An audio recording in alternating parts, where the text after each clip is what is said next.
बारामती महाराष्ट्रातील सर्वात लक्षवेधी असणारा मतदारसंघ आणि राज्यातील सर्वात पॉवरफुल घराण्याचं होम ग्राउंड। बारामतीची निवडणूक आणि पवार कुटुंबाचा विजय हे समीकरण गेल्या अनेक वर्षांपासून जुळून आलेलं आहे। खरं तर बारामतीत पवार कुटुंबाविरोधात तितक्या ताकदीने कुणी आजवर मैदानात उतरू शकलेलं नाही, पण कालाय तस्मै नमः म्हणतात तसं यंदा पवारांविरोधात पहिल्यांदाच कुणीतरी दंड थोपटलेत। आणि योगायोगाची गोष्ट म्हणजे ही जिकरीची लढाई पवार घराण्यातच होण्याची शक्यता आहे, आणि तीही सुप्रिया सुळे विरुद्ध सुनेत्रा पवार यांच्यात। अजित पवार पत्नीसाठी आणि शरद पवार लेकीसाठी सर्वस्व पणाला लावणार आहेत। पाहुयात बारामतीत कुणाची पॉवर कुणावर भारी पडणार। नवऱ्याला त्या एरियामध्ये तिथे कुठे अलाउड नसतं, कॅन्टीन में भेटो, पण ज्या नवऱ्याला उत्साह आहे ना त्यांनी यायचं पार्लमेंट मध्ये, बायको आत गेली की कॅन्टीन मध्ये बसायचं पर्स घेऊन। सदानंद सुळे चालतील का? सदानंद सुळेंना पाठवते, भाषण करतील, द्याल का मला मत? कोणाकडे बघून मत देणार? मी का सदानंद सुळे?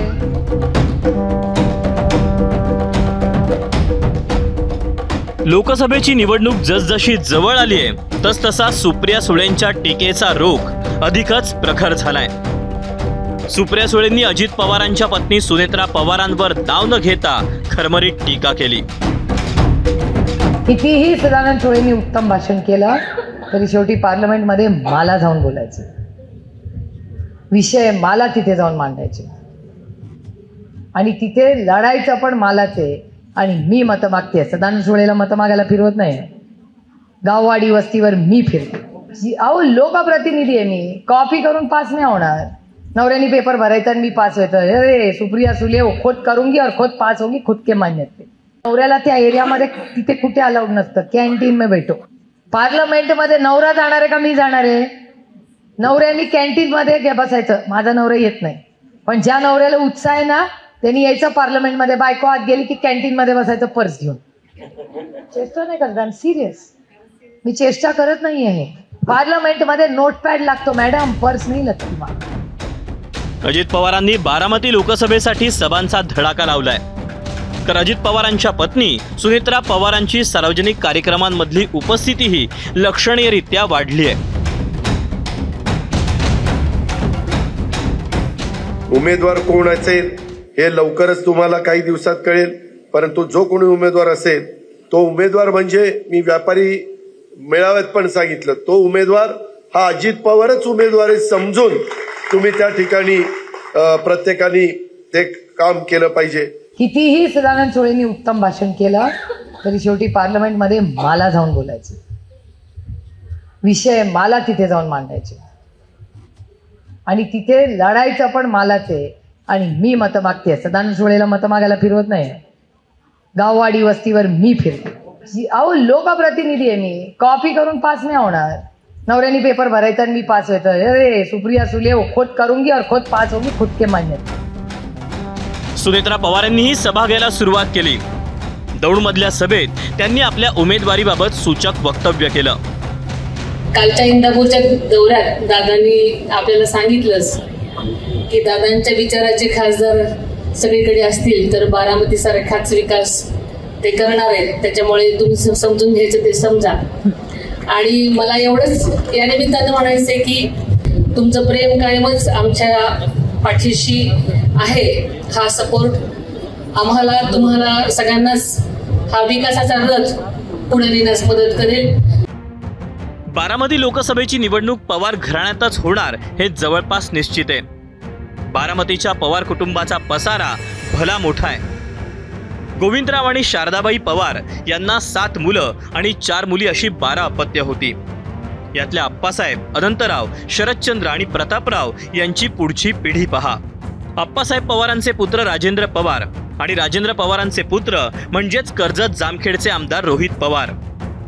अनंतराव पवारांचे पुत्र म्हणजे अजित पवार आणि श्रीनिवास पवार। अजित पवारांना पार्थ आणि जय ही 2 मुलं आहेत, तर योगेंद्र पवार हे श्रीनिवास पवारांचे पुत्र। बारामतीच्या खासदार सुप्रिया सुळे या शरद पवारांच्या कन्या, तर प्रतापराव पवारांचे पुत्र अभिजित पवार हे सकाळ माध्यम समूहाचं कामकाज पाहतात। यातल्या रोहित पवार आणि योगेंद्र पवार यांनी उघडपणे शरद पवारांची बाजू घेतली। त्यामुळे अजित पवारांनी आपल्याला कुटुंबात एकटं पाडलं जाईल अशी भावना बोलून दाखवली होती।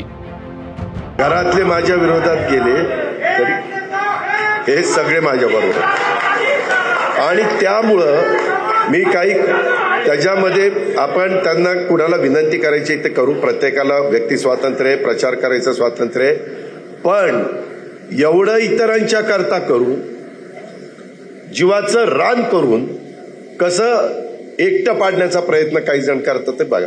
दादा भावनिक साथ देतील ही अपेक्षा नव्हती. खरं तर दादांनी जो निर्णय घेतला तो सामान्य लोकांना पटला नाहीच, पण तसं बघितलं तर कुटुंबाला सुद्धा पटलेला नाही. मग काल त्यांनी फक्त ते बोलून दाखवलं आणि माझं एक प्रामाणिक मत आहे की जो निर्णय दादांनी घेतला तो कोणालाही आवडलेला नाही. मी पवार साहेबांचा मुलगा असतो तर त्यांना वेगळं काहीतरी मिळालं असतं. खरं तर मंत्रिपदं त्यांना मिळाली, उपमुख्यमंत्रीपद त्यांना तिथं मिळालं. महाराष्ट्रातले प्रमुख निर्णय घेण्याची जबाबदारी ही दादांवर होती आणि मग अशा परिस्थितीमध्ये त्यांना अजून काय वेगळं पाहिजे होतं. अजित पवारांनी देखील आपल्या जनतेला थेट पत्र लिहिलंय. शरद पवारांपेक्षा वेगळी भूमिका का घेतली याचं उत्तर अजित पवारांनी पत्रातून दिलं. अजित पवार म्हणतात, 1991 पासून मी राजकीय जीवनात वाटचाल करतोय. मला राजकारणात कोणी आणलं, कोणी मला मंत्रिपद दिलं, कोणी संधी दिली याबाबत अनेकदा चर्चा झाली. खरं तर मला राजकारणात संधी अपघातानंच मिळाली.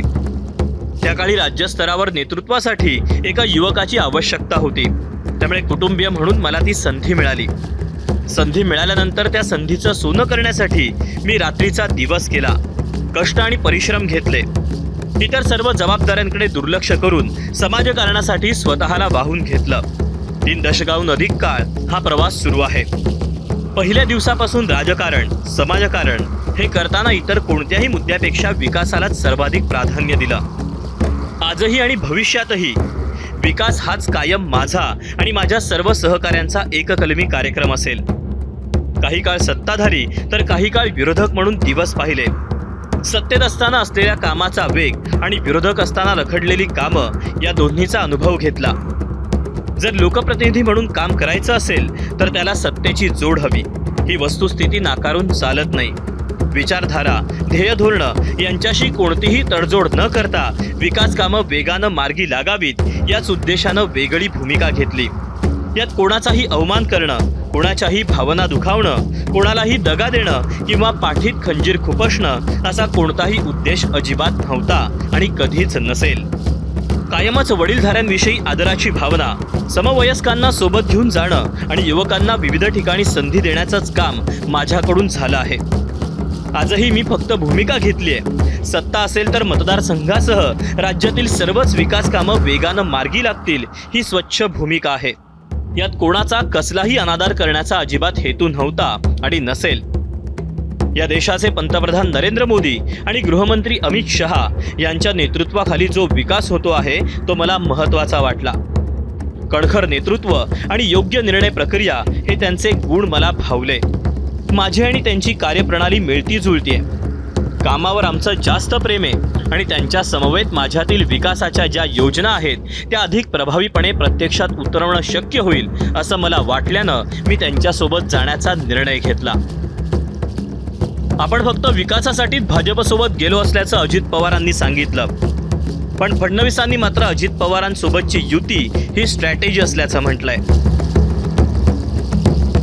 अजित पवार जी के साथ एनसीपी के साथ हमारा जो गठबंधन है ये हमारा स्ट्रैटेजिक गठबंधन है. राजनीति में कुछ इमोशंस होते हैं, कुछ स्ट्रैटेजी होती है. हाँ, ये हो सकता है कि शायद 5-10 साल बाद वो भी इमोशनल बन जाए, पर आज मैं बहुत स्पष्ट रूप से कहता हूँ कि शिंदे जी के साथ, शिवसेना के साथ हमारा गठबंधन इमोशनल गठबंधन है. एनसीपी के साथ हमारा गठबंधन स्ट्रैटेजिक गठबंधन. संपूर्ण पवार कुटुंब शरद पवारांच्या सोबत असलं तरी बारामतीमधील राष्ट्रवादी काँग्रेस पक्षावर अजित पवारांचं एकहाती वर्चस्व आहे. सर्व पवार कुटुंब सुप्रिया सुळेंच्या पाठीशी असल्याचं भावनिक चित्र निर्माण झालंय. मात्र त्या सहानुभूतीचं रूपांतर मतांमध्ये करण्यासाठी आवश्यक असलेली यंत्रणा सुप्रिया सुळेंना तयार करावी लागणार आहे. त्यासाठी स्वतः शरद पवारांनी बारामती लोकसभा मतदारसंघात लक्ष घालायला सुरुवात केली. काहीच दिवसांपूर्वी पवारांनी पृथ्वीराज जाचक यांची भेट घेतली होती. सुप्रिया सुळेंनी चंद्रराव तावरे यांच्यासोबत एकाच व्यासपीठावर हजेरी लावली. अजित पवारांचे राजकीय विरोधक असलेल्या हर्षवर्धन पाटील यांचंही सुप्रिया सुळेंनी कौतुक केलं. आता शरद पवारांनीही बारामती लोकसभा मतदारसंघातील 6ही विधानसभा मतदारसंघांचा आढावा घेण्यासाठी बैठक बोलावली आहे.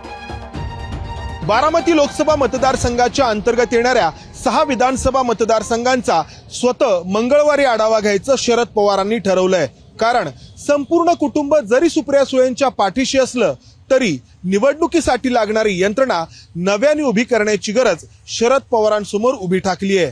कारण मागील 3 दशकं ज्यांच्याकडे सत्तेची सूत्र सोपवली त्या अजित पवारांनी गाव पातळीवरील प्रत्येक कार्यकर्ता स्वतःकडे वळवून घ्यायला सुरुवात केली आहे. त्यामुळं ही निवडणूक पवार कुटुंबासाठी निर्णायक आणि तेवढीच भावनिक ठरणार आहे. कॅमेरामन अमोल गवाळे समंदार गुंजारी, एबीपी माझा, पुणे. एबीपी माझा, उघडा डोळे बघा नीट.